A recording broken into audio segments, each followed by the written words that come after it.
Chapter 1. A Horrible Discovery. The sun was setting over London in red and orange flames that made the rows of old buildings blush and glow. It had been another hot day in one of the longest heat waves the city had seen in the last decade. Now the streets were busy with after-work traffic. The drivers were trying to make it home to their cool, shady lawns as quickly as possible. The alleys were filled with pedestrians who were looking forward to a pleasant supper in one of London's many restaurants, coffee shops, or fast food places. Others were walking their dogs along the River Thames, now that the temperature had cooled down a little. Jennifer Clearwater walked along the riverbank, dreaming about her trip to Bermuda. Was there anything she had forgotten to put on her list of things to put in the suitcase? Jeans, t-shirts, shorts, sandals, Jeffrey's bathing trunks, her own bathing suit. Oh yes, and that pretty little bikini she had recently bought at Gray's. It had pink and white stripes. You look like a candy cane, sweet enough to eat, Jeffrey had remarked dryly when she had shown off her new two-piece bathing suit to him. She could hardly wait to get on that airplane with her husband, whom she still adored even after 7 years of happy marriage. First, she glanced at her watch. Then she looked for Polly, their poodle, who had disappeared in the bushes by the water 5 minutes ago. "Polly," she called. "Polly, come on, we've got to go now."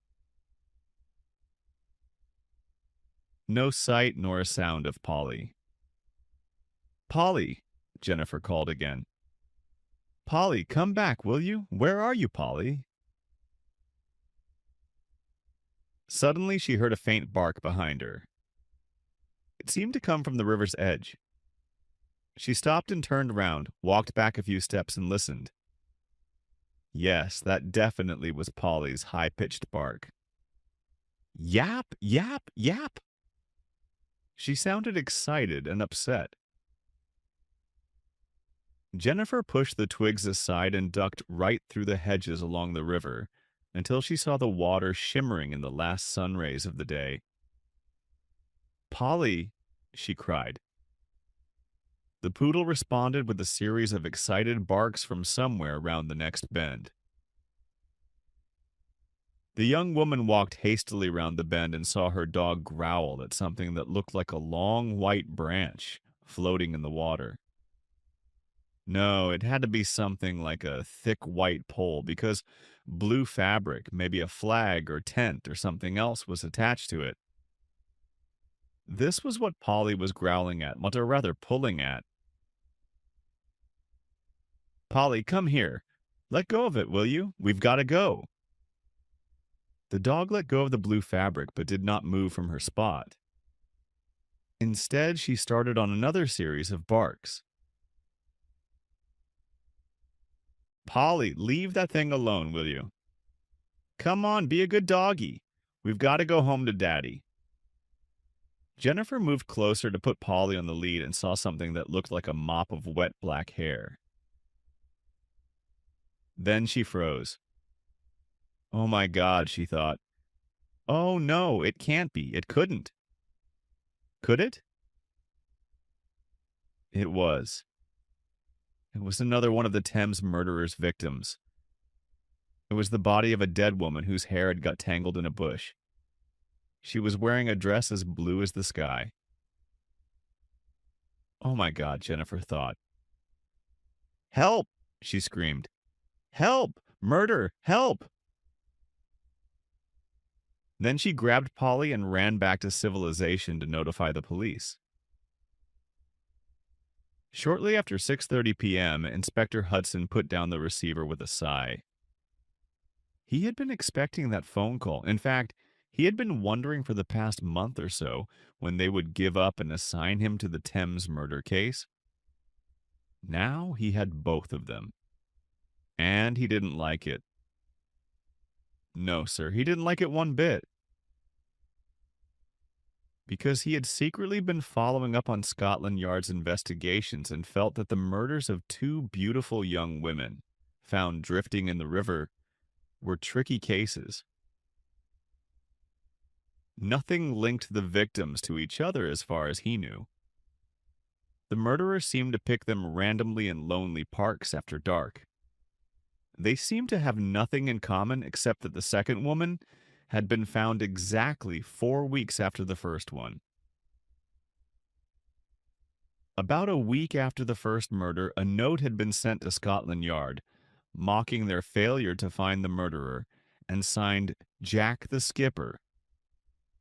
Along with the letter, he had also sent the belt that belonged to the victim's dress. When the body was examined, it was found that the first victim had been strangled with that very belt. What a horrible case, James Hudson thought. There was a knock on his door.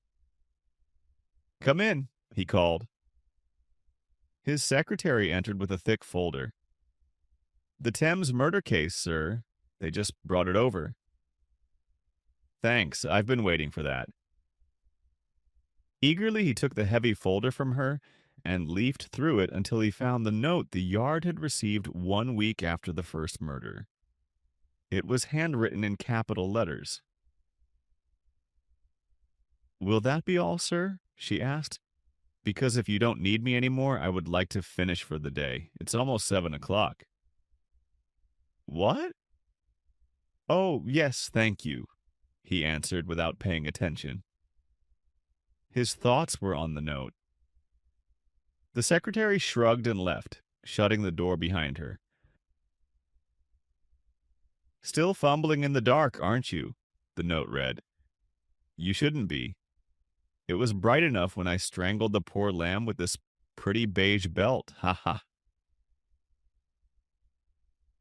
Despite his many years of experience, a cold shiver ran down his spine. He sensed he was about to deal with a very smart and evil mind, and wondered if Jack the Skipper would again send the murder weapon together with another note. On his way home, Hudson could not stop thinking about the mocking note. His many years of dealing with all kinds of criminals told him that there was a hidden meaning between the lines. The note was too short for someone who wasted words. Why did the sender point out that it had been bright when he had strangled the woman? And what did he want to say with the name Skipper?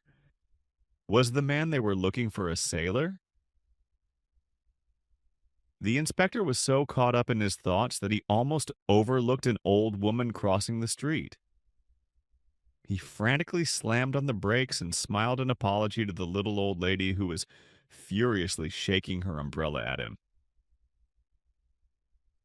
"Get a grip on yourself, old man," he told himself while wiping the sweat off his forehead. "Don't get too caught up in the case. You have to keep cool to find the bastard." When James Hudson finally got home at 9 o'clock, he found Miss Paddington, his loyal housekeeper, cook, budget manager, and drill sergeant, in the kitchen. She was busy scraping something black and burned out of a baking tray. The whole house smelled as if it had been set on fire. "Oh my," she said nervously when she saw the inspector. "I'm afraid I burned our supper." "What is it?" he wanted to know. Or rather, what was it? "Your favorite meal, my homemade pork pie," she mumbled without looking at him, scraping away furiously. "I'm so sorry, but today just isn't my day. I didn't get any sleep last night. I tossed and turned and stayed awake all night. And today I'm completely useless." "You're never useless," Hudson replied politely. Even though his stomach was growling hungrily, and right now he would have given anything for one of Miss Paddington's delicious pork pies.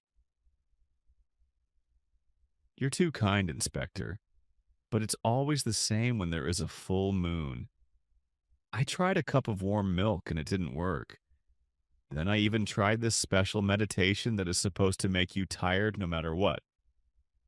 Oh, yes, it made me tired, all right, but I still couldn't fall asleep. Now I'm just a tired wreck. What did you just say? The inspector asked absent-mindedly. I said I'm a tired wreck. No, I mean before that. Did you say something about a full moon? Oh, yes, the full moon. We had a full moon last night. Didn't you notice? Indeed, Hudson, whose body did not care whether the moon was full or not, hadn't noticed. But now he remembered something. So last night was rather bright, wasn't it? He inquired. Miss Paddington looked at him as if she thought that his question was not too bright. Yes, of course, Inspector. There were no clouds in the sky. Hudson forgot his hungry stomach when something dawned on him. Why, of course, he exclaimed. Last night we had a full moon. That's what he meant with bright. Miss Paddington, you're simply brilliant. The housekeeper was not too sure whether her beloved boss was still in his right mind or not. Could it be that the hot sun had scrambled his brains, or perhaps the full moon had gotten to him? Maybe it affected people differently, so that some could not sleep like her, while others could not think straight. Like him. Hudson took one look at her and explained hastily. Today they assigned the Thames murder cases to me. That's why I came home so late tonight. And as it turned out, the murderer seems to always strike during a full moon, because a second victim was found early this evening. Oh my God, how horrible! Miss Paddington was so shocked she dropped the cooking pot she had been scrubbing. This was news to her. The media had not been told yet because Scotland Yard had to notify the victim's family before the sad news could be made public. Yes, and I wouldn't even have noticed if it hadn't been for your remark about the full moon. Perhaps I should retire and let you handle the case. That was a very flattering compliment, and for a second Miss Paddington smiled happily. Then she remembered her blackened pork pie and frowned.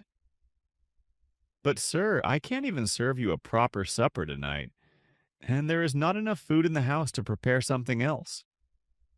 You must be starving by now. He really was starving, but he didn't want to make her feel any worse than she already felt. Tell you what, he said. Let's go out for a meal. I'm paying for it. After all, it was you who shed new light on the Thames murder cases, Dr. Watson. Early next morning, Inspector Hudson found the autopsy report on his desk. The medical examiner had thrown in a late-night shift because the second murder case would be reported in today's newspapers and on the local TV stations. The public was already starting to get hysterical about the Thames murder cases, and Scotland Yard had to come up with quick results, or at least with some details for the London public. He opened the report and read that this victim had also been strangled with a belt, or a similar object, as the strangulation marks on her neck showed. Then he looked at the photos of the victim. Her name was Sue Baker, and she had been a pretty young woman. The police had been able to identify her so quickly since the officers had discovered her handbag under a bush nearby. Nothing seemed to have been taken from the bag.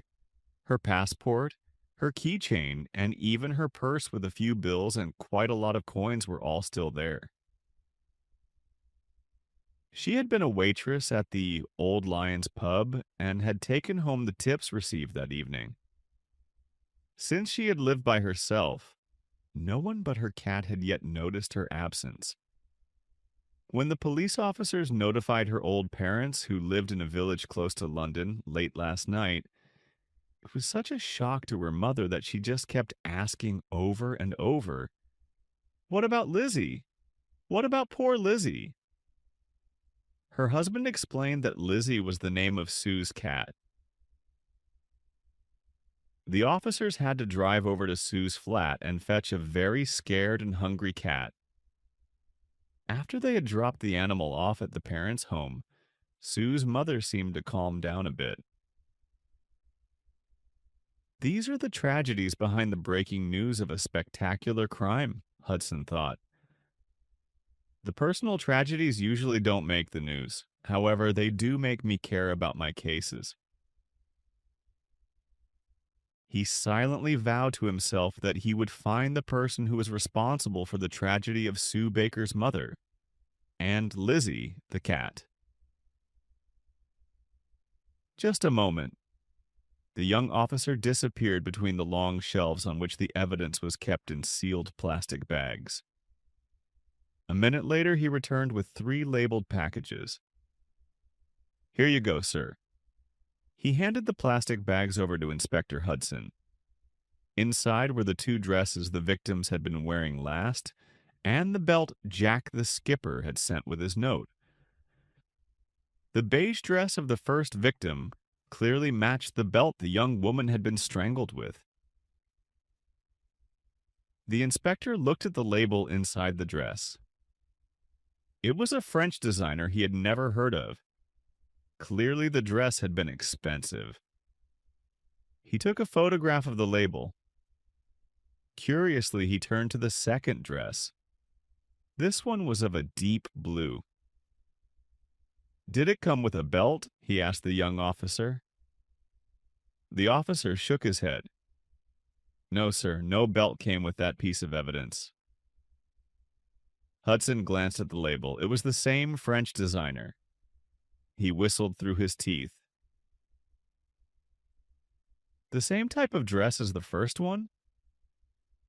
"That's strange," James Hudson murmured in surprise. "And a waitress in expensive French designer clothes? That's even stranger." "Yes, sir, isn't it?" the young officer agreed. "You'd think they don't earn enough money to make ends meet, and then go out and buy a French dress like that." "Oh, well, you never know with women." But Hudson was no longer listening. He didn't know very much about women, but he did know that the similarity of those 2 dresses was no coincidence. They were a lead, an important new lead in the Thames murder cases. They tied the 2 cases together. They were the connection he had been looking for. Chapter 2. 2 Dresses in a Desert. The next person on Hudson's list was Elvira Elliott, his favorite insurance investigator. She also happened to be his favorite person, but that was something he would never admit to himself or anyone else. "You're lucky," Elvira said as soon as he had identified himself on the phone. "I was just leaving my office." "Then I am lucky indeed," James Hudson said, feeling stupid. Why did she always make him feel like a clumsy schoolboy? Perhaps Miss Paddington knew the answer to that question. But then again, better not ask her. She might think all the wrong things. "Glad you see it that way, too," Elvira said in her sultry voice. She sounded amused. Hudson noticed how hot it was in his office and wiped the sweat off his forehead. "Well, I just have a short question," he said, a touch too rudely. "What is it, Inspector?" Whenever she called him by his title and not by his first name, it put him in a bad mood. He didn't know why, and he didn't care to know why either. "Does the name Petit Fleur du Jardin ring a bell?" he asked. Petit Fleur du Jardin. "Did you just call me Little Flower of the Garden, Inspector?" "How sweet of you." I didn't know you could be romantic, Elvira said in that sultry voice of hers. He just knew that she was being sarcastic. It's a French designer label, he explained, and again he felt like a fool. Ah, yes, now I remember, Elvira replied. Yes, that's a very expensive French dressmaker. You only get those dresses at Gray's. I think they sell the whole summer collection there. I simply must get myself one soon. Should I get one in peach or in navy blue? Wait, what do you think, James? Don't ask me, he said. Elvira would look good in any color of the rainbow, he thought. At least this time she had not called him by his title. Thanks for your help, he said gruffly. Any time, sir, she replied and hung up. When Mrs. Baker opened the door to let the Scotland Yard inspector in, she began to cry. Poor Lizzie, she sobbed. She hasn't been eating anything. It's not very nice of Sue to leave her cat alone for so long, is it? She's still not quite herself, Mr. Baker explained to Hudson, while he ushered the inspector into the living room. Hudson sat down on an overstuffed sofa. Its cover was a mixed array of pink roses, white lilies, and green ferns. Little flowers in a garden. It reminded him of the first question he had to ask the grieving parents. I'm sorry to bother you, he said, but I need to ask you if Sue recently bought a blue French designer dress. Mr. Baker shook his head, and his wife burst out in tears again. A French dress? Aren't they expensive? I don't think so, the father said. We raised our girl to be modest. She always bought cat food with the tips she got from the guests over at the pub, his wife sobbed. She took such good care of Lizzie. That's why I can't understand why she hasn't come back for her cat yet. Did Sue have a boyfriend?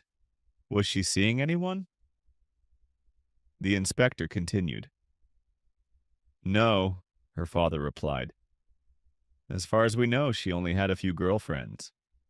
Sometimes they would go out for a meal or a film. Sue didn't have any time for a man. She had to work most evenings anyway. Could she have met a man at the Old Lion's pub? Hudson wanted to know. Someone who might have bought her a blue French designer dress? Again, Mr. Baker shook his head. I think she would have told us, he said sadly, but she did not mention any special man in her life. She was such a pretty girl, his wife sobbed, and she loved pretty clothes, but she didn't have the money for expensive dresses. She was saving most of her money for veterinary school. You see, she wanted to become a veterinarian because she loved animals so much. Sue's father nodded proudly. Yes, my little girl would have made a fine veterinarian. His voice broke. Sue's mother shook her head and mumbled, but now I'm no longer sure about that. Why did she leave her poor cat alone? That's not very nice of her, is it? The inspector rose. He did not want to bother the grieving parents any more for the time being. Thank you so much, he said. I'll do everything to find the person who did this to your daughter. I promise. The first victim's name was Melanie Jordan. She had been a 28-year-old secretary. On the night she was murdered, she had gone out with an old school friend. They had spent a pleasant but unspectacular evening in the city, and shortly after 12 she had said goodbye to her friend. The next morning a dock worker had found her on the banks of the River Thames, strangled and wearing that beige dress. Of course, Hudson's colleagues had already interviewed her family, friends, and co-workers. But there was a new question they had not asked yet simply because it had not come up before. He made a few phone calls. Did Melanie recently buy a beige French designer dress? He asked one witness after another. Not that I know of, her best friend said. She couldn't afford expensive clothes, her mother said. She didn't wear a beige dress that night, her old school friend said. Let me see. Oh, yes, she was dressed in jeans and a red cotton top. She had taken along a jacket, but she didn't put it on because the evening was so mild. Looks like the man who killed the two women is also the man who bought those two dresses, Hudson thought. The same man who sent us the belt and calls himself Jack the Skipper. Again, he wondered if there would be another note soon, and another murder after that. On the outside Gray's was an unspectacular building in one of the narrow side streets found in West End. It had a fresh white coat of paint. The window frames and the beautiful old wooden door were painted blue. Only a small brass sign over the heavy door which read Gray's Boutique told the inspector that he was entering the right shop. He stepped into another world. The high walls and the ceiling were as blue as the sky. The far wall was decorated with some abstract paintings. The floor was covered with white sand. There were 3 tall potted palm trees in different corners. Dresses, skirts, blouses, trousers, and jackets were arranged on hangers that hung from thick white ropes along the other 3 walls. A sandy-colored wooden booth in the form of a pyramid was in the center of the large sales room. Its shelves were filled with jumpers, T-shirts, and accessories. An old brass cash register was sitting on a small wooden table in front of the pyramid. Exotic music was coming from somewhere. Hudson looked around, but he could not see any speakers. The music seemed to be coming from behind the potted palms. A woman left the row of colorful blouses she had been admiring. Don't you just love their desert theme? She asked while passing him to look at the next row of colorful blouses. What? Oh, yes, certainly, he said. It's rather creative. The only thing that's missing is a camel, he thought to himself. A young shop assistant dressed in white shorts, a white top, and white sandals came up to him. May I help you, sir? She asked. Is there anything particular you're looking for? Yes, I'm looking for the manager. He showed her his badge. Inspector James Hudson from Scotland Yard. Scotland Yard? The young assistant asked, shocked. Why? What's wrong? Would you please just get the shop manager? Hudson said patiently. Oh, yes, of course, sir. The flustered girl ran off.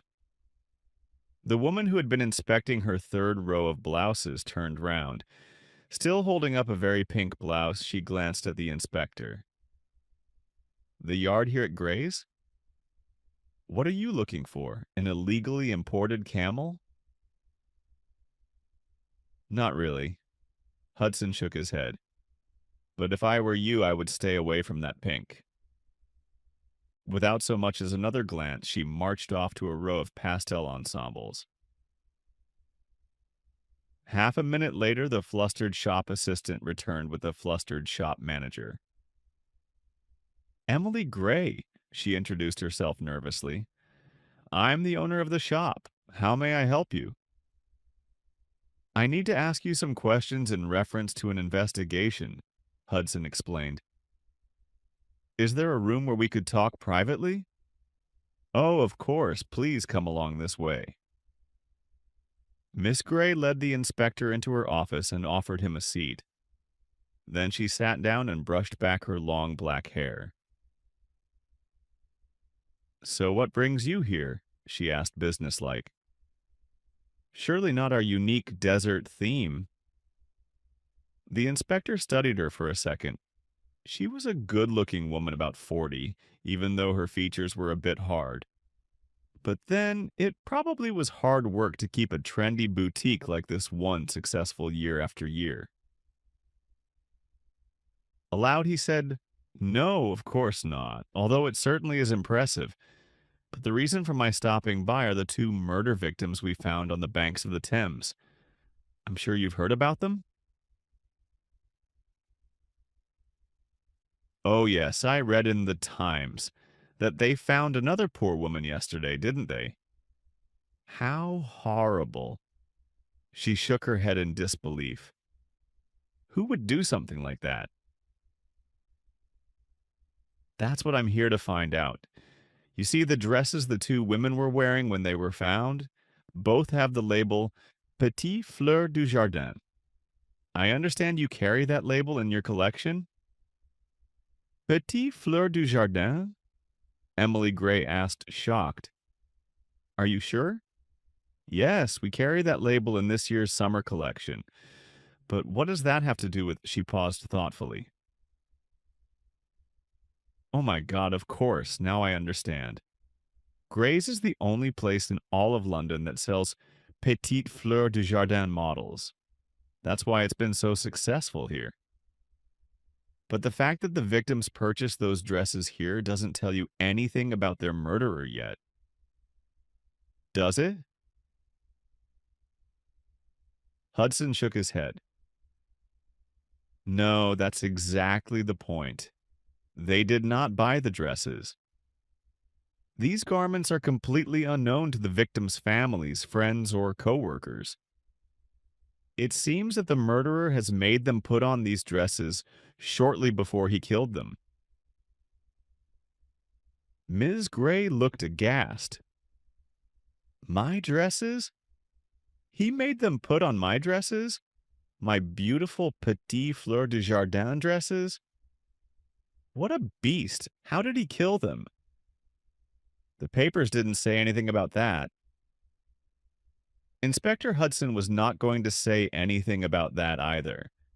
The media had not been informed of the note by Jack the Skipper and the enclosed belt. This was information that only the police knew, and the culprit himself. That's not important now, Miss Gray, he said. What's important is to know who bought those dresses at your shop. I need you to check your bookkeeping to make sure that no dresses were stolen, and I will also need two dresses of the exact colors the victims were wearing. Mrs. Gray said uncertainly, I'm not sure if my sales personnel will actually remember the customer who bought those dresses. But I certainly can help you out with the sample dresses. What colors are they? One is beige and the other one is a kind of a brilliant dark blue. Oh yes, I know which ones you were talking about. The unicolored V-neck dresses with the ruffled skirt and the slim belt. Those sell really well. Why, we must have sold at least 10 of each. That's because they are very reasonably priced for 100% of pure silk and such a flattering cut. Let me show you. She rose from her chair and walked to the door. The inspector followed her back into the sales room, past the cash register. The woman who had been so interested in blouses was just paying for her newest treasure. Hudson noticed with a quick glance that she had not picked the pink blouse, but one in a grayish green. She looked up and saw him look at her purchase. Very pretty. He nodded, grinning. It's definitely you. Have you found the camel yet, Inspector? She replied. You may want to check out the dressing cabins. Grabbing her shopping bag, she walked out the door. All four shop assistants were completely dressed in white to match the desert theme, but they could not remember a man buying the dresses in question. One or two women were accompanied by their husband or boyfriend, Mandy said. But I can't remember selling those dresses to any male customer. Jacqueline could not remember whom she had sold any of the dresses to, and Sandy could not even remember selling any dresses to anyone. But Bernadine remembered something. Oh, yes, there was this chap who came in a few months ago at the beginning of the summer season. I remember that because back then we still had these dresses in all colors. We had not sold very many yet. Yes, and? The inspector asked impatiently. Did he buy one or more dresses? What did he say he wanted them for? What did he look like? Bernadine shook her head. No, he didn't buy any dress, but he kept going back to the blue ones. It's called Summer Sea. I showed him the dress in all colors, but he seemed to be particularly interested in the blue one. He even took it outside and held it into the daylight. But then he put it back and said his wife had better try it on first, since she was very particular about colors. Did he look at the beige one as well? You mean this one? Sahara sand? The girl frowned while she was trying to remember. Number. Actually, he was only interested in the blue one and the green one. That one is called Cool Mint, but he was more interested in the blue one. What did he look like? Was he tall or short? Blonde or dark? How old would you say he was? Did he wear glasses? How was he dressed? The inspector wanted to know. He was. I don't know. Normal, I guess. I mean, he wasn't particularly good looking. She only notices the good-looking ones, Jacqueline remarked. Hudson rolled his eyes. Can you remember anything else about that man? Old or young? Anything, he asked. Bernadine was thinking hard. He must have been about 30 or 35 at the most. Oh, yes, he wore glasses with golden frames, and he was kind of dirty blonde. He was neither tall nor short, kind of in between. Well, thank you, that's excellent, Hudson said. Especially since that chap wasn't good looking, I mean. Jacqueline grinned at him, but Bernadine had not noticed his sarcasm. She was smiling happily. Chapter 3. A Dead Rose and Two Artists. At noon the next day, Ms. Gray called Hudson. She told him that she had personally checked her records of the last months. Nothing, Inspector, she reported. The only thing that is unaccounted for is an old dummy we don't use anymore anyway. A dummy? He asked. Who would steal a dummy? I have no idea. It had been collecting dust in the storage room, and then one day it was gone. Perhaps it walked off by itself. When did it disappear? Hudson asked more out of habit than interest. Oh, about the time I came down with the flu. Let me see. That must have been round Easter, the shop owner stated. Now I compared all sales to our inventory of clothes. Nothing is missing, not one single item that might have been stolen. All clothes were properly paid for. What about checks and credit cards? How long do you keep records of those? Hudson asked. Forever, she said. They're still all there. But do you really think the murderer would have paid for those dresses with a check or credit card? No, I don't, he replied truthfully.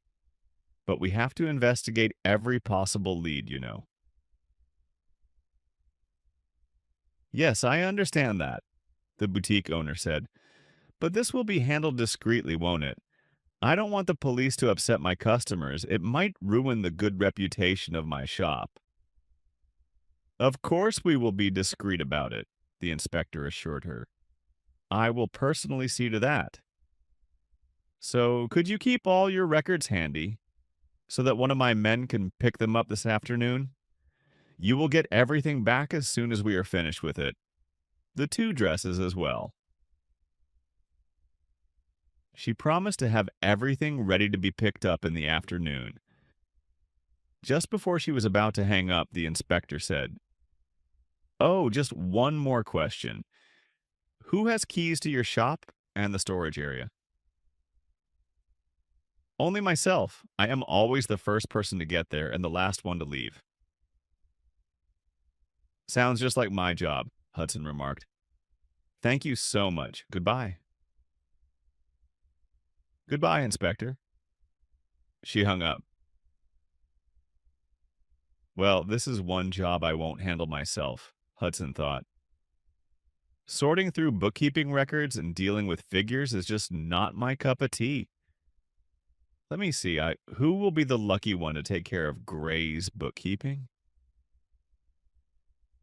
The heat wave had finally cooled off and was replaced by rain. The water was pouring down from the sky as if God himself was taking a long, refreshing shower. Hudson drove out of the city center and past the Updike shipyard by the river. He took the shortcut through the industrial area and then some side roads that finally led to the wealthy part of town where he lived. His house was small but exquisite and surrounded by a large lawn and a rose garden, which was his housekeeper's great passion. "It's raining cats and dogs," Miss Paddington said as a sort of welcome when Hudson opened the front door. "Who are you telling this? I feel like shaking myself like a wet poodle." He had to sneeze. Miss Paddington hurried off to the kitchen and returned with a steaming cup of hot chocolate. "Here you go, just what the doctor ordered." He gratefully drank a few sips. His housekeeper always seemed to know what he needed at that moment. "Thank you," he said. "That's delicious. It's made with real cocoa and a touch of cinnamon. My Aunt Libby taught me how to make it when I was a young girl."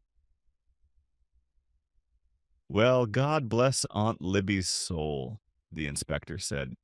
"May she spoil all the angels in heaven with her hot chocolate." "Hope you don't catch a cold, Inspector, but to be honest, I'm glad we finally get some rain after all that sun." "You're right. I was starting to feel as if I'm in Florida instead of in good old England," Hudson said ironically. "That's not what I mean. But the roses did not take very well to all that heat, and they are my first painting project. I'm working on a still life, a perfect single rose blossom in a glass vase. I'll call it Rose in Glass." "How fitting," the inspector remarked dryly. "Yes, isn't it?" she said proudly. "But before I could finish, all the blossoms died on me because of the hot weather." "Then why don't you just call the painting Dead Rose in Glass? Or you could call it Rose Dying in Glass." Miss Paddington did not like it when the inspector made jokes like that. "That's not funny, Inspector. You've had too many death investigations," she said curtly.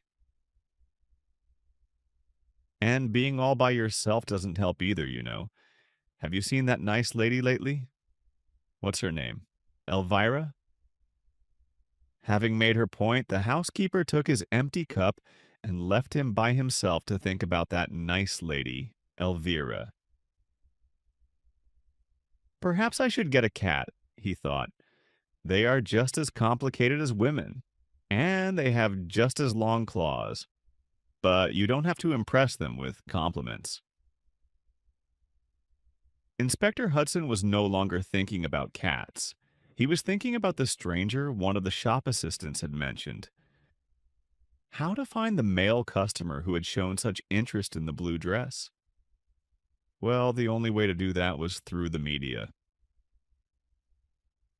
The shop owner would probably not be too thrilled about that, But then it might even boost her business if the dresses were displayed attractively inside the store.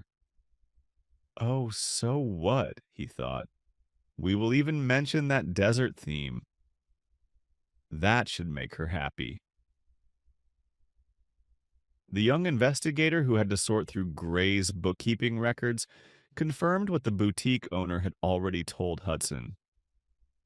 Everything was totally correct. No dress could be missing from the inventory. We're still checking into the purchases that were made on credit card or by check, sir. So far, the customers have been able to show us what they bought at Gray's.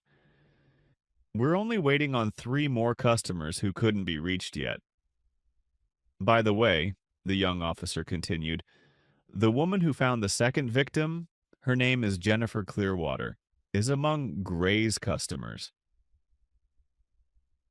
We are still waiting for the results there because she and her husband are on holiday right now, but the amount she paid by credit card is less than the price they ask for one of those dresses. So it can't have been a dress she bought. The shop assistants think it was a bikini or something like that. So that's not a lead, the inspector said, shaking his head. Actually, so far, every lead has turned into a dead end. Well, get back to me as soon as you have talked to the remaining customers, and thank you. You're doing a good job.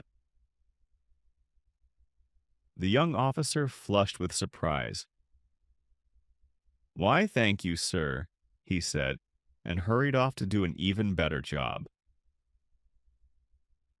Why is it so much easier to compliment a subordinate on a job well done than it is to pay a compliment to a beautiful woman?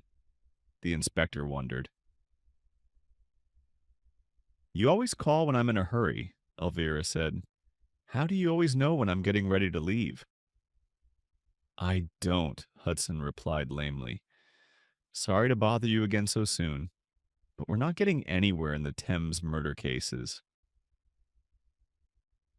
All we know is that the murderer must have bought the dresses at Gray's or somewhere far away in another big city.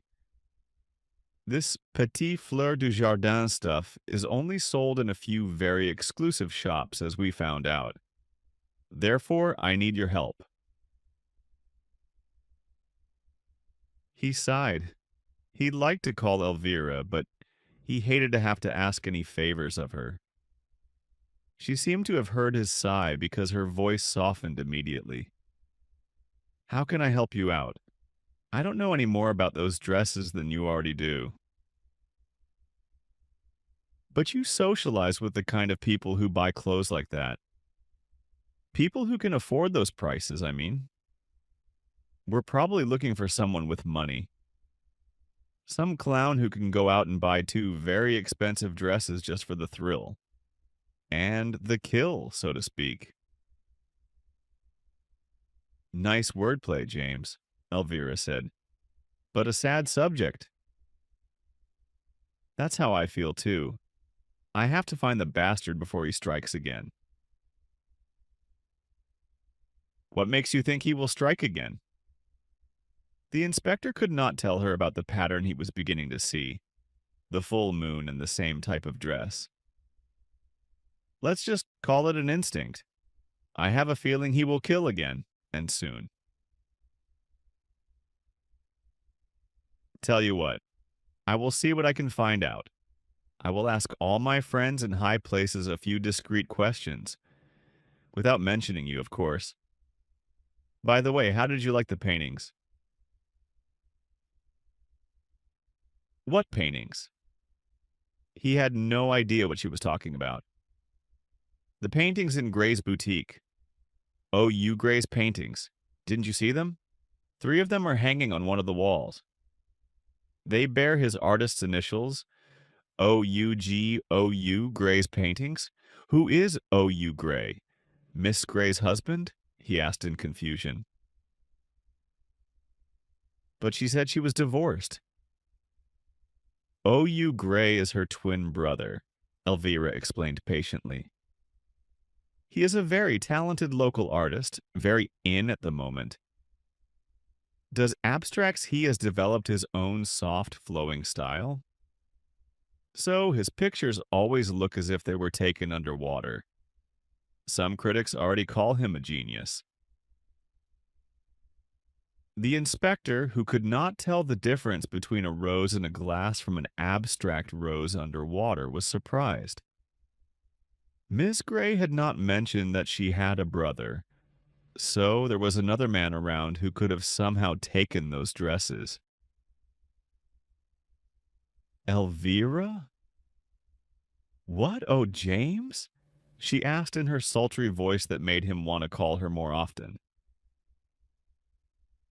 You know what? You just gave me an important new lead. Oh, you Gray, I had no idea about the man. Thank you. Thank you so much. You're quite welcome. But now I've got to run. She wanted to hang up on him, but he stopped her just in time. One more thing, he said. What is it? That peachy dress you were thinking of buying, I saw it in the shop, he stuttered. And you would look great in it. Are you sure now? She sounded amused. No, I mean, yes, I mean be beautiful. I really wanted to say that you would look beautiful in that peach-colored dress. Like a beautiful peach. You mean like a petit pêche du jardin? She chuckled. Well, I didn't mean it as a joke, he said stiffly. James, that was the sweetest compliment I ever heard. No one has ever called me a beautiful peach. Now I will definitely have to buy it. It's all your fault if I spend half of my monthly income on that peachy dress. Have a nice day. They rang off. He had done it. He had paid her the sweetest compliment she had ever heard. James Hudson leaned back in his office chair, doing nothing but savor the moment. O.U. Gray had the same black hair, blue eyes, and features as his twin sister Emily, but his face was softer and he seemed younger than her. He was dressed casually in jeans and a black jersey shirt. Now he is a man that young Bernadine probably considers good-looking, James Hudson thought. But he doesn't look as if he could run a successful business the way his sister does. Come on in, Inspector. Gray led Hudson into his living room. Do you care for a cup of orange pico or a glass of lemonade? He pointed at a glass jug. No, thank you. I won't take up much of your time. I just have a few questions. Gray poured himself a glass of freshly made lemonade. He took a sip of the pale yellow liquid. So, what brings the famous Scotland Yard Inspector Hudson here to my modest home? I wouldn't exactly call it modest, Hudson replied, looking round the huge room with the high ceiling. The walls, the marble floor, and the leather furniture were all white. A few white decorative vases were placed here and there. Even the photo books on the coffee table had white covers. The only splash of color in the room was a great big rug in the center of the room. All colors of the rainbow were woven into its beautiful pattern.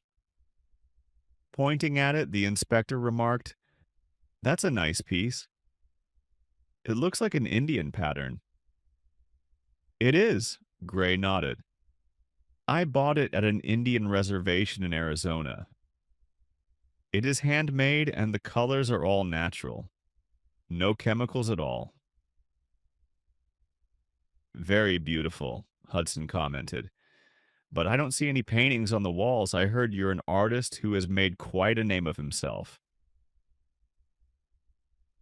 Gray put down his glass and smiled. Who told you that? That's a bit of an exaggeration, I'd say. I'm just using my own watercolor technique, that's all.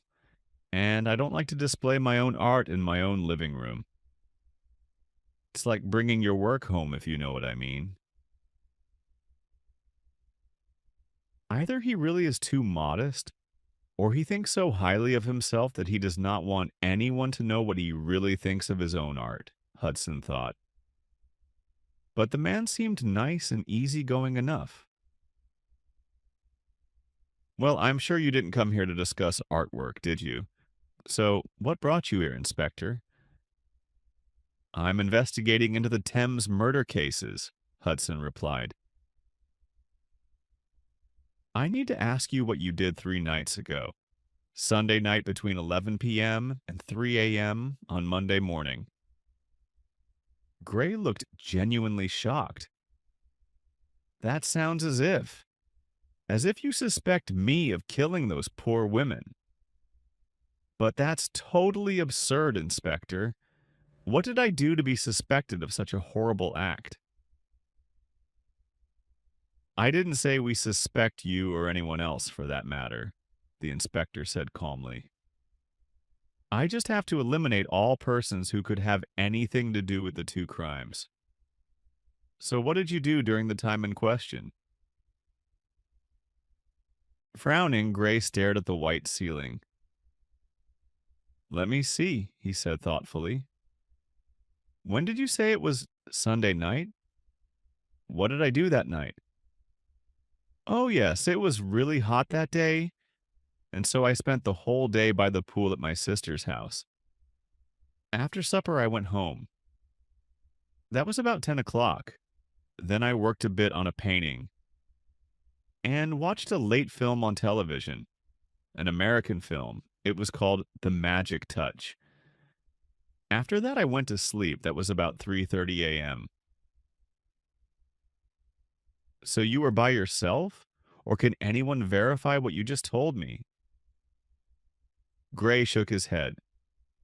No, I'm afraid not. I was by myself. But that's absurd, Inspector. I can tell you what happened in the film. That won't do. You could have taped it on a video recorder and watched it later, you see? That's not an alibi. Gray jumped up and walked over to the window. He was clearly irritated and upset. I have nothing to do with those horrible murders, he exclaimed. Had I known that some woman would get killed Sunday night and that I would be suspected, I would have made sure to get myself a watertight alibi. He stared out of the window and suddenly turned round. But wait, my neighbor. She may have seen me paint in my studio. Ask her if she saw me through the curtains. And I always listen to pop music while I paint. Sunday night, I put on some music. I kept the window open because it was still so hot in the flat.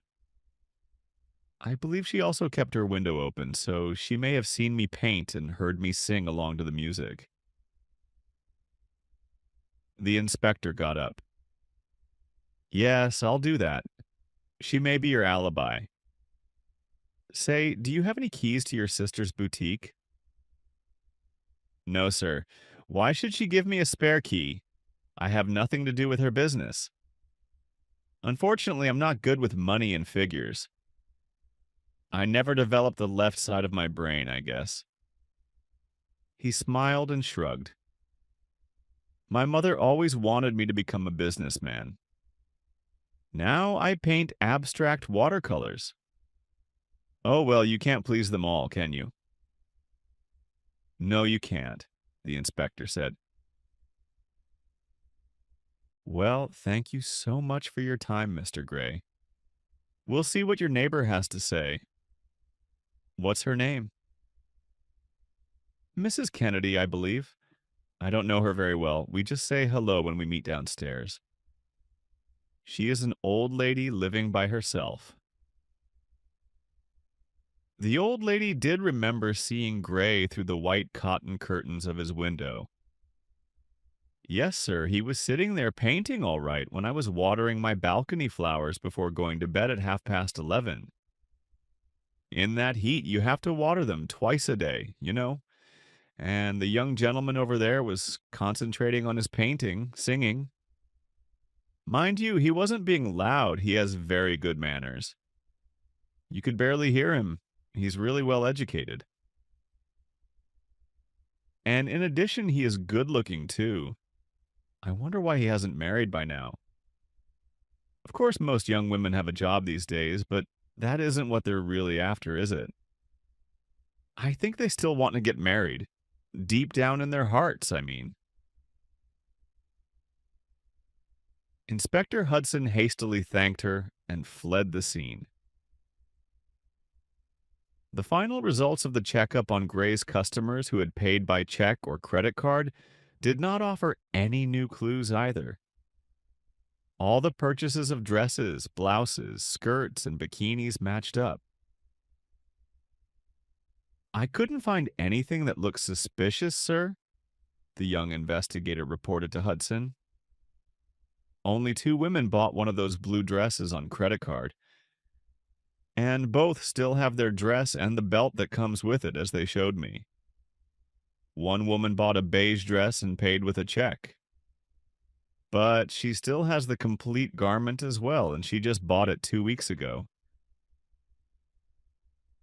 Then that was after the first murder, the inspector murmured and shook his head. This is leading us nowhere, but thank you anyhow. Thursday morning, the London Times ran a short article on the male customer who had shown such interest in the blue Petit Fleur du Jardin dress a few months before. The article only said that he may be an important witness to the two crimes and should report to Scotland Yard immediately.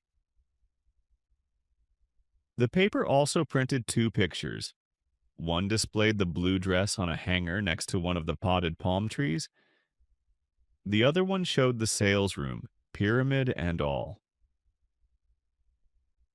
The reporter even mentioned our desert theme, Miss Gray said happily when she called the inspector in the afternoon. Our sales have doubled since this morning.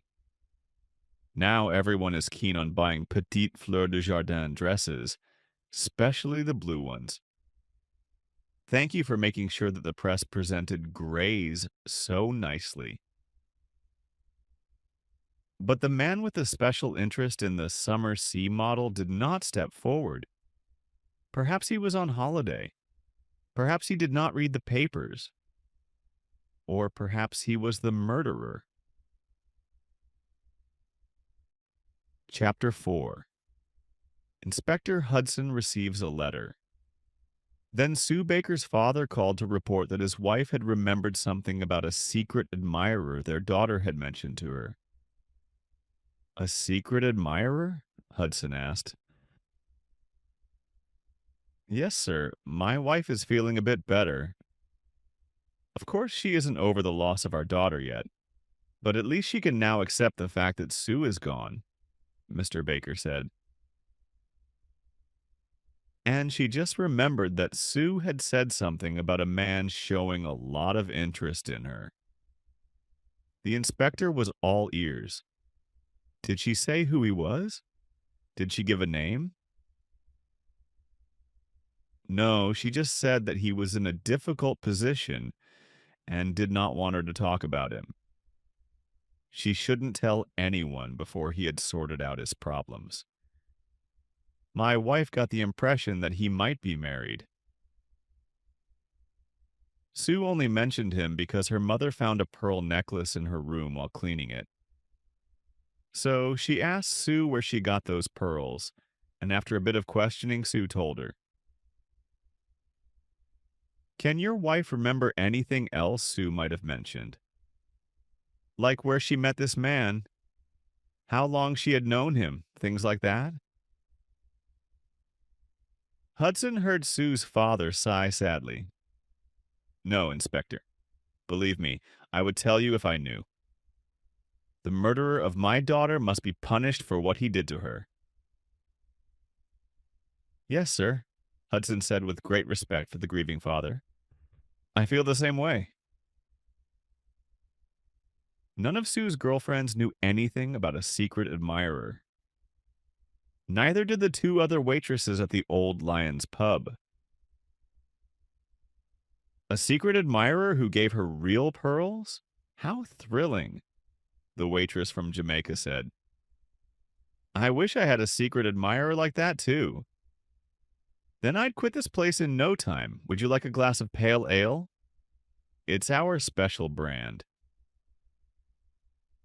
The inspector shook his head. Thank you, but I never drink alcohol while I'm working.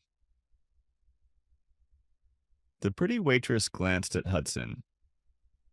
What about after you're done working? She asked sweetly. It's on the house.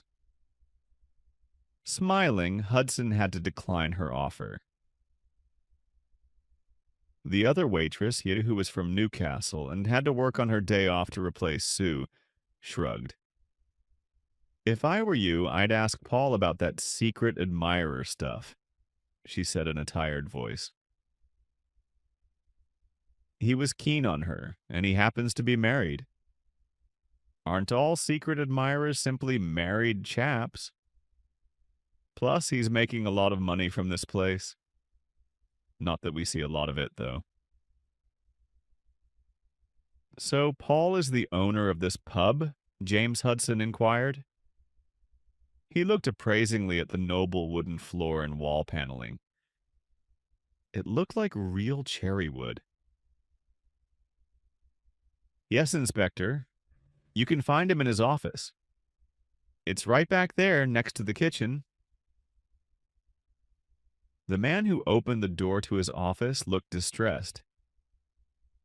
Yes? He asked. Inspector Hudson introduced himself and flashed his badge. Are you the owner of this pub? He asked. Yes, so what? I understand Sue Baker worked here, Hudson said. Therefore, I must ask you a few questions. Paul Winfield frowned. He was about 35 and had blue eyes and thick brown hair. He had rough features and a tiger's head tattooed on his upper arm. Bernadine would probably have found him a good-looking boxer sort of chap, James thought. But your men were already here on Monday, asking all kinds of questions. So why are you snooping round here now as well? Didn't I read in the papers about you? Aren't you the chap the yard always puts in charge when a case is hopeless? If you want to put it that way, then I'm the one, Hudson replied calmly. So why aren't you out there finding the one who did that to Sue? Paul Winfield asked, outraged. That's exactly what I'm doing, sir, Hudson said. I need to ask you if you might have given her a pearl necklace. Some man she called her secret admirer gave her said necklace. And it was more than likely a married man with a high income like yourself. Winfield pushed his chair back and rose. What is this? An interrogation? Are you suspecting me of having killed poor Sue? Me? With a few quick strides, he walked over to the small window and turned his back on the inspector. Why on earth should I go and kill Sue? I liked her. Everyone liked her. She couldn't hurt a fly. Why would anybody do something like this to her? His voice broke. To the inspector's surprise, the tall man with the broad shoulders started to cry. His back still turned on Hudson, he sobbed, Sue and I mean, there was nothing between us. I have a wife and children, you know. But I really liked her a lot. Well, yes, I did give her those pearls. I would have liked to give her a lot more, but oh well. He got a hold on himself, wiped his eyes with the back of his hand, and turned round. Inspector, he said pleadingly, you must believe me. I could never have killed her. I want to believe you, Hudson responded. Even though the man had known Sue and might have had a motive to kill her, that still did not explain the murder of the first victim, unless he happened to have known her too. But still, Hudson had to check if Paul Winfield had an alibi. It was simple police procedure. Just tell me where you were last Sunday night between 11 and 3 o'clock the following morning, just so we can eliminate you as a possible suspect. At home. Ask my wife, the pub owner answered. I closed up here and left about 11:15, as usual. Then I drove straight home. When did you get home? About half an hour later. Driving home takes about that long. And your wife was home? Can she confirm that you arrived home round 11:45? Winfield nodded. Of course she can confirm that. She was still awake when I got home. Not the best of alibis, the inspector thought. A wife can confirm anything if she does not want to send her husband off to prison. Moreover, if the pub owner had been quick, he could have given Sue a lift and strangled her inside his car. Then he could have dressed and dumped her body by the river, which was only a few minutes' drive away from the pub. He would still have made it home without losing enough time for anyone to notice. Can anyone else confirm your times? Did anyone see you leave the pub or arrive home? Any neighbors? Winfield frowned and shook his head. No, not that I remember. Hudson thanked him and left. He was lost in thoughts. The man did not have much of an alibi, but he also did not have much of a motive. Also, there did not seem to be any connection between him and the first woman who had got killed over 5 weeks ago. So, Inspector, did you find the secret admirer you were looking for?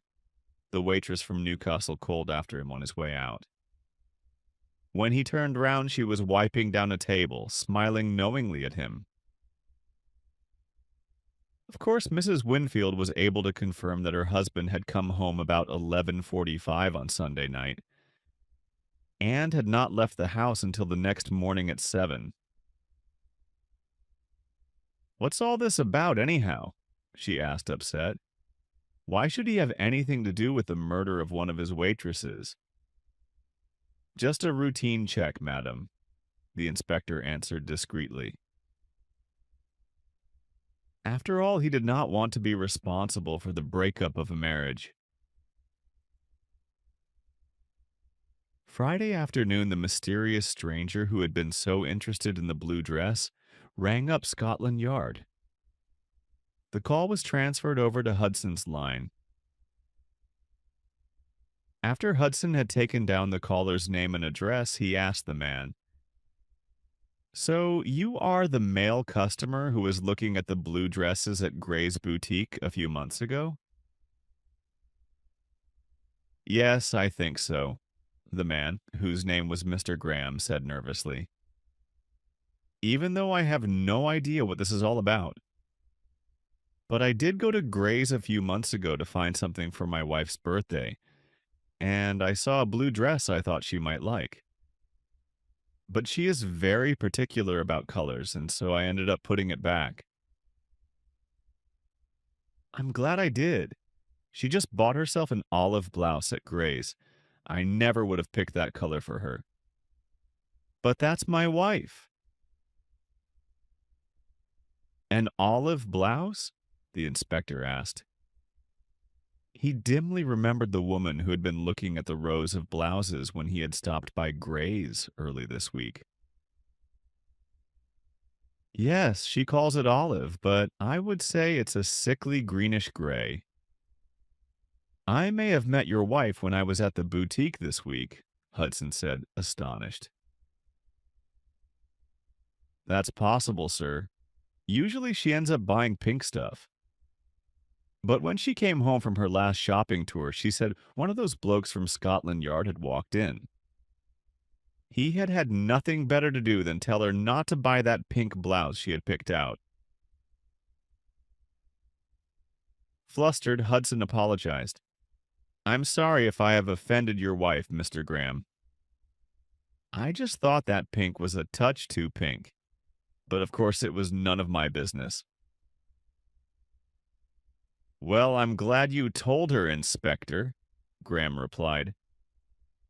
"She actually looks surprisingly good in that olive blouse and is very pleased with it. She said that Inspector from Scotland Yard may have been rude, but that he had a good eye for colors." The letter arrived on Saturday. It was addressed to Scotland Yard, London. There was neither a street address nor a postal code on the envelope. Hudson's home phone rang the minute he was starting on the breakfast. Miss Paddington had prepared for him after letting him sleep in. The yard called him in to take a look at the package bearing Jack the Skipper's handwriting. He glanced at the tempting scrambled eggs with fried sausages and tomatoes, the steaming toast and the fresh biscuits, and sighed. Then he hurried over to his office. The envelope was already waiting for him on his desk. The inspector took one look at the small package and knew what was inside. The printed letters and the incomplete address told him enough. "The arrogance," he murmured while opening it carefully. "The arrogance of not bothering to even write a full address. He considers himself to be too important for that. He knows we were waiting for his second letter and expects us to recognize it immediately." Cautiously, he took out a folded sheet with the help of tweezers, and we do. We do exactly what he expects us to do. Scotland Yard had indeed been waiting for a second note from Jack the Skipper. And the secretary who handled all incoming letters had been alerted to be on the lookout for an envelope just like this one. So she had sent it on to Inspector Hudson before even opening it. He unfolded the piece of paper and read the printed text. "Hello, Inspector Hudson. I heard they put you in charge of my case. If you really are as competent as they say, then why haven't you knocked on my door yet? The second lamb choked on this blue belt. Just check the marks on her pretty neck if you don't believe me. The next little lamb won't die in color, but rather in a bad mood. Love and kisses, Jack the Skipper." Sure enough, the blue belt that matched the second victim's dress was in the envelope as well. The inspector did not touch it. The crime scene experts had to examine it for traces first. If they were lucky, they might get the murderer's fingerprint or some traces from the clothes he had been wearing that night. Hudson put down the letter and stared at it. How did Jack the Skipper know who had been assigned to the case? That fact had not yet been made public. The public did not know. But the murderer did. So what did that mean? It could only mean one thing. Jack the Skipper was either one of the men Hudson had already interviewed, or he had been told by someone that the famous inspector was going round asking a lot of questions. Chapter 5. Tomatoes and Other Clues. Unfortunately, like the first note and belt, the second note and the blue belt offered no fingerprints. Of course, there was plenty of trace evidence on the belt. Tiny bits of dirt, plants, and sand, traces that matched those found on the dress. This was to be expected since the victim had been found outside on the ground. 2 single hairs were found on the belt, but they only matched the victim's own long dark hair. The inspector was interested in a tiny fiber, however. He whistled to himself. It was a dark blue cotton polyester blend and most likely came from a t-shirt. Identical fibers had been found on both dresses, so the sender of the belt had to have been at both crime scenes. Well, that's a start, he thought. If we find the t-shirt that matches that fiber, then we may have a piece of evidence that will hold up in court. But first, he had to find the person who had been wearing that blue t-shirt. Inspector Hudson decided to take a closer look at the only two possible suspects he had so far. Both had an alibi, even though Winfield's was shaky, yet it still was an alibi. But Hudson was pressed for time, because Jack the Skipper had already mentioned a third victim who won't die in color, but rather in a bad mood. What on earth did he mean by that? And why did he write in color? Did he mean the color of the dresses he had made them wear? Even though Mrs. Graham thought Hudson to have an eye for colors, he did not think of beige as being a real color. Monday morning, Hudson would have his men check into O.U. Gray's background and into Paul Winfield's as well. If it was true that the murderer always struck during full moon, then James Hudson had 3 more weeks to find him. But for now, there wasn't much he could do over the weekend. He wondered if Miss Paddington could warm up that delicious breakfast he had abandoned over an hour ago. "Of course I can," she said when he got home.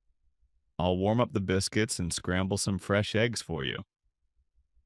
But then I'll have to hurry off to my painting class." The inspector followed her into the kitchen. "Still the rose and glass?" he asked. "Or did you have to bury that project?" Scrambling up 2 eggs, she said, "The poor rose died on me. But it was too difficult for a first still life anyhow. Now I'm painting tomatoes instead. They're red and round and rather easy to paint. I'll call the painting Tomatoes in Bowl." "Sounds tasty," the inspector commented dryly. The background checks took several days. The first piece of information about O.U. Gray's background came unofficially and from Elvira Elliott. O.U. Gray is the grandson of James Updike, the founder of the Updike Shipyard, she reported to Hudson. His full name is Oscar Updike Gray. That's because his mother's last name is his middle name. It is said in certain circles that he was supposed to take over the Updike family business, but that he just couldn't manage that. Apparently, that was a great disappointment to his grandfather and his mother. His mother doesn't think much of his art, but she is very proud of his twin sister's successful business. "The Updike Shipyard, you said?" "That's very interesting," Hudson said, whistling through his teeth. "And you found out all that in such short time? So when are you going to join us here at the yard? We could use an investigative talent like yours." "Never," Elvira answered. But she was smiling. He could hear her smile on the telephone right before she rang off. So O.U. Gray was connected to a shipyard. Could that be the meaning of skipper?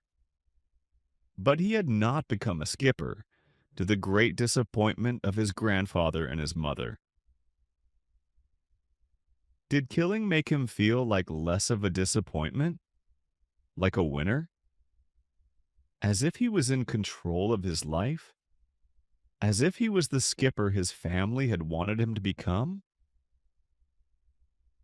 James Hudson had to wait on the results of the 2 background checks. 2 of his character features that made him such a valuable member of Scotland Yard were his thoroughness and his impatience.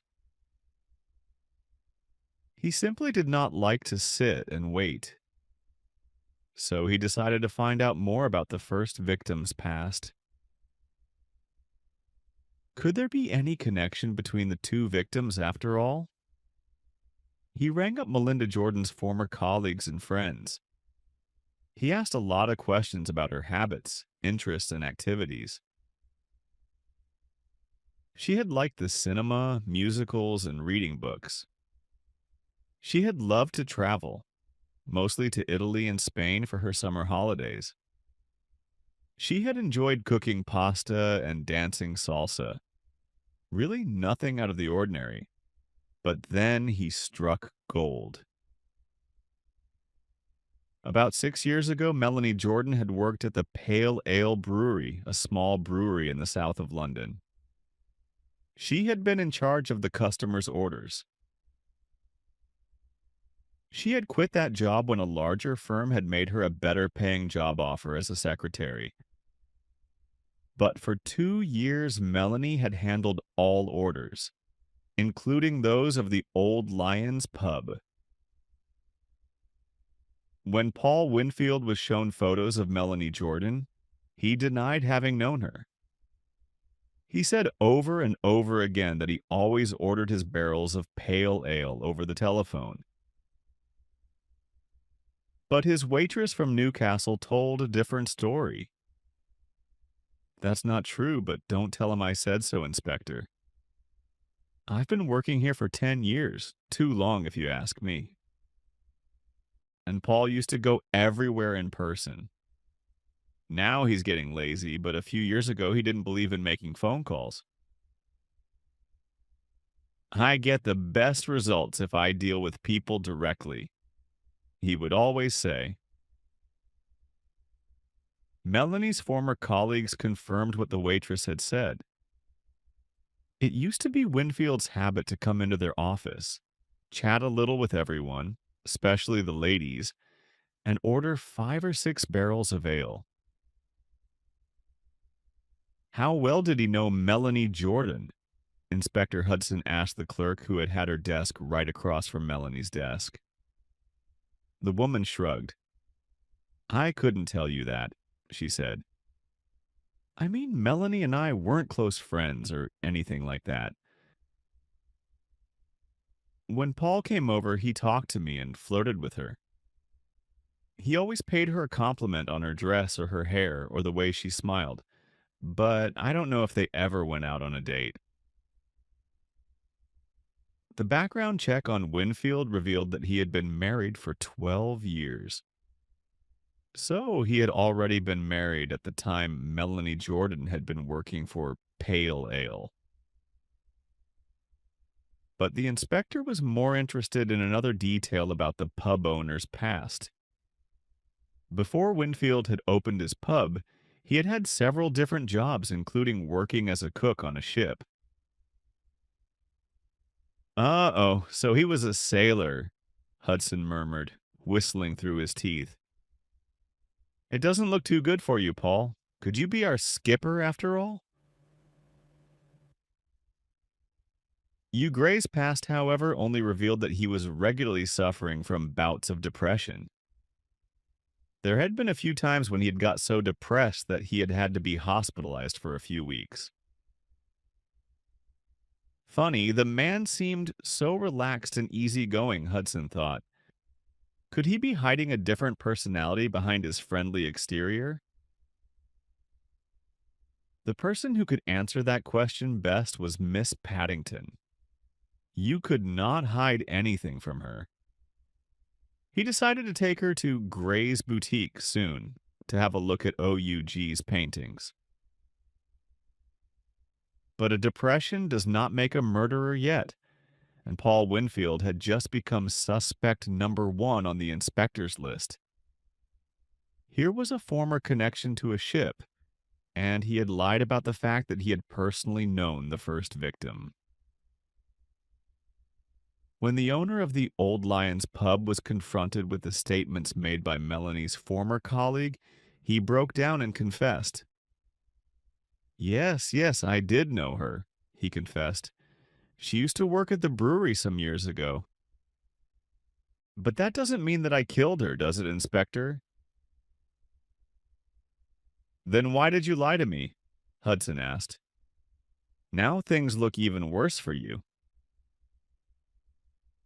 Winfield averted his eyes. I don't know. I read about Melanie's murder in the papers and was shocked. Then, 4 weeks later, my own waitress is strangled the same way Melanie was. It's a coincidence, but it makes me look as if I killed them both. Winfield gave the same alibi for the night Melanie Jordan was killed, that he had been home with his wife. Of course, she confirmed his alibi again. A search warrant of Winfield's home did not shed any new light on the matter. No dark blue t-shirt was found that might have matched the fibers on the victim's clothes. No receipts from Gray's for any dresses bought there. It could be a mere coincidence that Winfield had known both women personally and that he had been a sailor in the past. It looked suspicious, but it was not enough to charge him with murder. All Hudson could do was tell Paul Winfield not to leave the city of London and wait for the next murder to happen. Miss Paddington liked the idea of being hired as a police psychologist, even if it was just for a day. But of course, I'll go there with you and take a look at the paintings, she declared. She was sitting on the terrace. Her painting utensils were scattered everywhere. Let me just clean up here first. For the next 5 minutes, she was busy putting away her paints and brushes.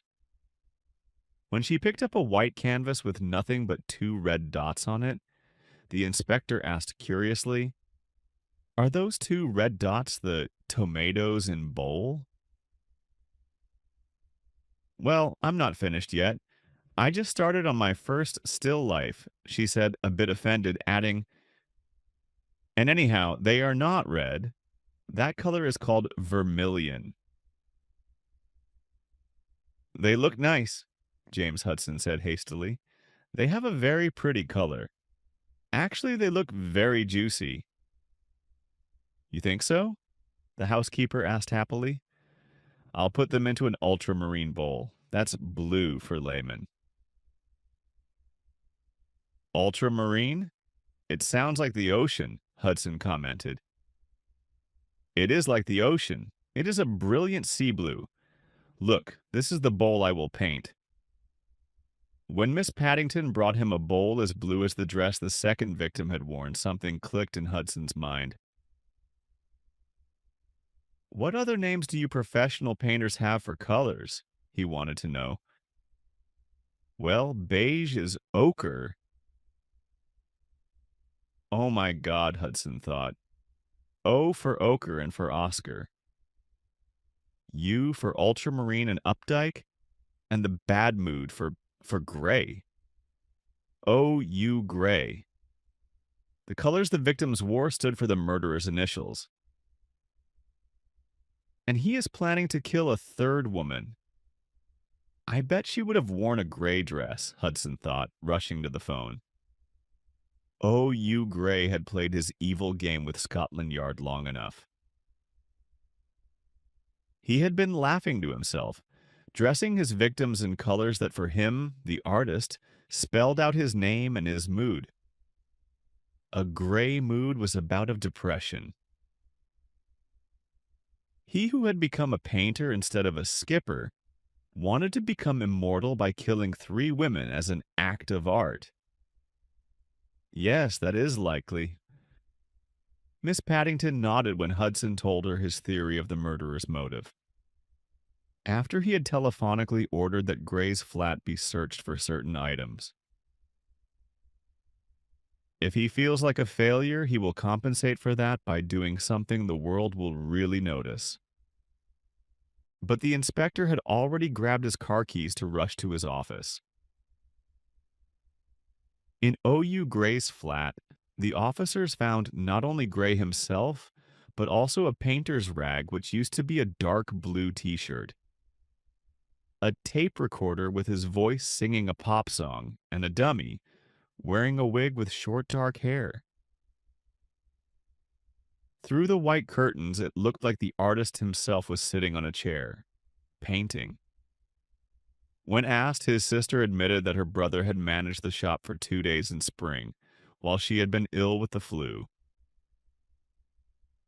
That was when he had taken 3 dresses and rang up the bill, putting the correct amount of money into the cash register. When Hudson called Elvira Elliott that evening to tell her the good news, she was shocked.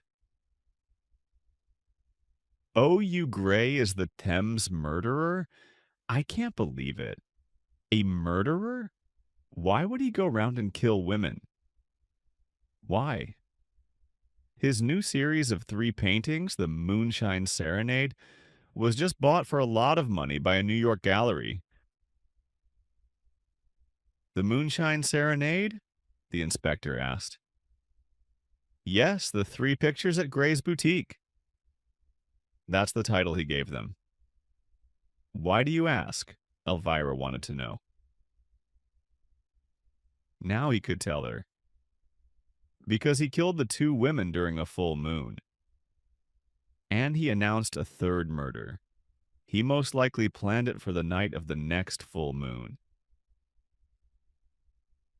Elvira's shiver was almost audible. "Now, I don't think I will buy that peachy dress after all," she said. "It would seem like a bad omen." Hudson had to agree. "Yes," he said and cleared his throat. "It's a shame, though. I know you would have looked lovely in that dress, but then you always do anyway."